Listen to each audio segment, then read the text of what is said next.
اور وہ ہم کچھ سائنس اور اسلام کے بارے میں گفتگو کر رہے تھے.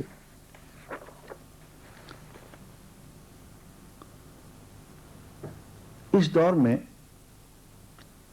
ایک عجیب و غریب چیز ہمیں معلوم ہوتی ہے جو سائنس نے بیان کی ہے، اور وہ ہے کلوروفل.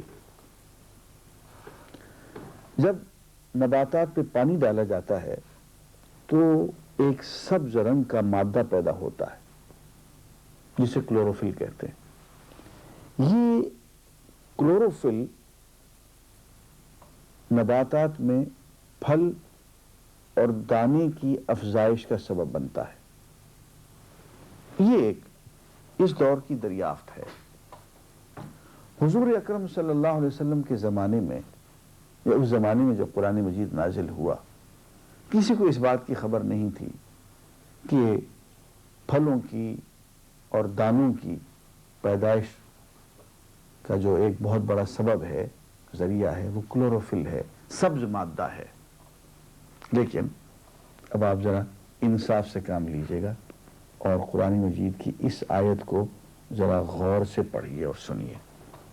یہ آیت سورہ الانعام کی آیت نمبر 99 ہے. ارشاد باری تعالی ہے وَهُوَ الَّذِي أَنزَلَ مِنَ السَّمَاءِ مَاءً فَأَخْرَجْنَا بِهِ نَبَاتَ كُلِّ شَيْءٍ فَأَخْرَجْنَا مِنْهُ خَضِرًا نُخْرِجُ مِنْهُ حَبًّا مُتَرَاكِبًا. وہی ہے جس نے آسمان سے پانی برسایا اور اس کے ذریعے نباتات میں سے ہر چیز پیدا کی اور اس میں سبز مادہ پیدا کیا. فَأَخْرَجْنَا مِنْهُ خَضِرًا، سبز مادہ پیدا کیا. نُخْرِجُ مِنْهُ حَبًّا مُتَرَاكِبًا، اور اس سبز مادے سے جس کے ذریعے سے ہم دانوں کے ڈھیر پیدا کرتے ہیں.